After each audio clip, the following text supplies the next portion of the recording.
दोस्तों, आज हम बात करने वाले हैं एक ऐसे राजा के बारे में जो बहुत ही दूरदर्शी थे, महाराजा अग्रसेन। महाराजा अग्रसेन का नाम सुनते ही हमारे मन में एक महान और न्यायप्रिय राजा की छवि उभरती है। आप जानते हैं, हमारे भारत के इतिहास में बहुत से राजा रानी हुए हैं। हर राजा की अपनी एक अलग पहचान और विशेषता होती थी। कुछ तो युद्ध में बहुत बहादुर थे और कुछ अपनी प्रजा से बहुत प्यार करते थे। महाराजा अग्रसेन का नाम भी इन्हीं महान राजाओं की सूची में शामिल है। महाराजा अग्रसेन भी ऐसे ही एक महान राजा थे। वे न केवल एक अच्छे योद्धा थे, बल्कि एक दूरदर्शी और समझदार राजा भी थे। वे बहुत अच्छे योद्धा तो थे ही, साथ ही बहुत समझदार राजा भी थे। उनकी दूरदर्शिता और न्यायप्रियता के कारण ही उनका नाम आज भी आदर के साथ लिया जाता है। वे अपने न्याय, बराबरी और अच्छे समाज के लिए जाने जाते थे। उनके शासनकाल में समाज में कोई भेदभाव नहीं था और सभी को समान अधिकार प्राप्त थे। उनके राज में लोग सुखी थे, सबके पास धन धान्य था और सब एक साथ रहते थे। उनके शासनकाल में समाज में शांति और समृद्धि का माहौल था। आज भी बहुत से लोग, खासकर अग्रवाल समाज के लोग, उन्हें अपना पूर्वज मानते हैं और उनसे प्रेरणा लेते हैं। अग्रवाल समाज के लोग महाराजा अग्रसेन के सिद्धांतों और आदर्शों को अपने जीवन में अपनाते हैं। इस वीडियो में हम जानेंगे महाराजा अग्रसेन के जीवन के बारे में। वे कहाँ पैदा हुए, उनके राज में क्या क्या हुआ और उन्होंने हमारे भारत को कैसे बदला। उनके जीवन की घटनाओं से हमें बहुत कुछ सीखने को मिलता है। उनकी जिंदगी से हमें सीख मिलती है कि असली महानता सिर्फ ताकत या पैसों से नहीं आती, बल्कि लोगों की सेवा करने और समाज को बेहतर बनाने से आती है। महाराजा अग्रसेन ने अपने जीवन में यही सिद्ध किया। तो चलिए जानते हैं महाराजा अग्रसेन की कहानी और उनसे कुछ सीखते हैं। उनकी कहानी हमें प्रेरित करती है कि हम भी अपने समाज के लिए कुछ अच्छा करें और एक बेहतर भविष्य की ओर कदम बढ़ाएं। महाराजा अग्रसेन कहाँ पैदा हुए, ये तो कहानियों में ही मिलता है, लेकिन एक बात पक्की है कि उनका जन्म हमारे भारत में उस समय हुआ था जब अच्छाई, बहादुरी और ज्ञान का बहुत महत्व था। ऐसा माना जाता है कि उनका जन्म उत्तर भारत में अग्रोहा नाम के एक शहर में हुआ था, जो आज हरियाणा राज्य में हिसार के पास है। कहते हैं कि अग्रोहा बहुत अमीर और खुशहाल राज्य था, जहां बहादुर योद्धा, होशियार व्यापारी और न्याय करने वाले राजा रहते थे। माना जाता है कि राजा अग्रसेन इक्ष्वाकु वंश से थे, जो भगवान राम का वंश था। उनके समय में ज्ञान और भक्ति को बहुत महत्व दिया जाता था, इसलिए बचपन से ही उन्हें दया, न्याय और अच्छाई की सीख मिली। महाराजा अग्रसेन राजा के घर पैदा जरूर हुए थे, लेकिन उनके दिल में लोगों के लिए बहुत प्यार और दया थी।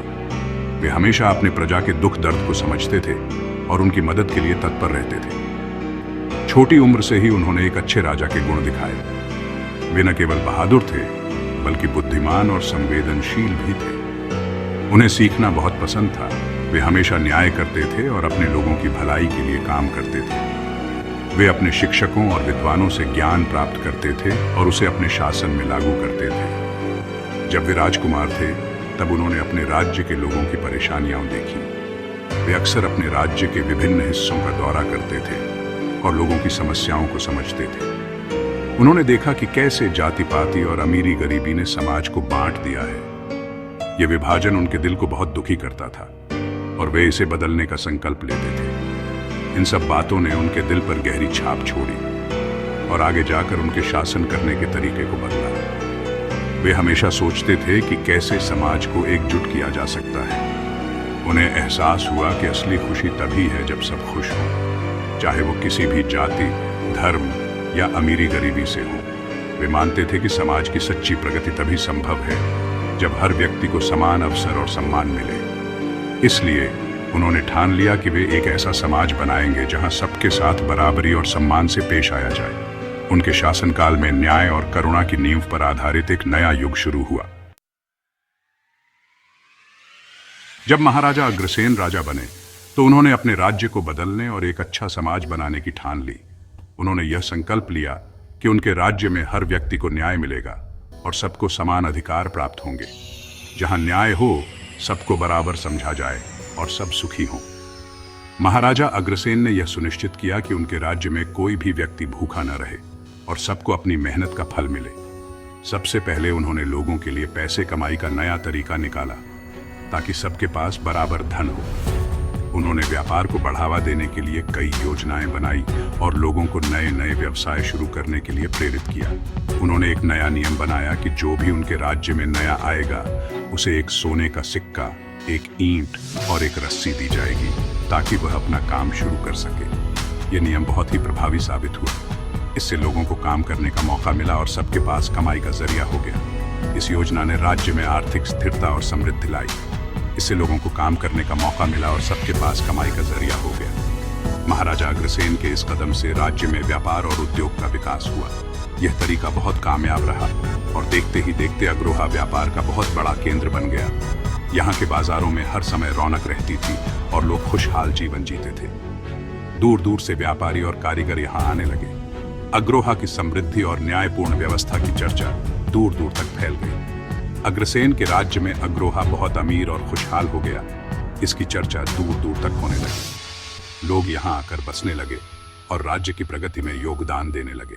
इसकी चर्चा दूर दूर तक होने लगी। महाराजा अग्रसेन के प्रयासों से अग्रोहा एक आदर्श राज्य बन गया। लेकिन अग्रसेन सिर्फ धन दौलत में नहीं फंसे। वे मानते थे कि एक अच्छे राजा का काम सिर्फ लोगों को अमीर बनाना नहीं होता, बल्कि उन्हें अच्छा इंसान भी बनाना होता है। वे मानते थे कि एक अच्छे राजा का काम सिर्फ लोगों को अमीर बनाना नहीं होता, बल्कि उन्हें अच्छा इंसान भी बनाना होता है। उन्होंने शिक्षा और नैतिकता पर भी जोर दिया, बल्कि उन्हें अच्छा इंसान भी बनाना होता है। महाराजा अग्रसेन ने अपने राज्य में शिक्षा और नैतिकता को बढ़ावा दिया ताकि लोग न केवल आर्थिक रूप से बल्कि सामाजिक और नैतिक रूप से भी समृद्ध हो सके।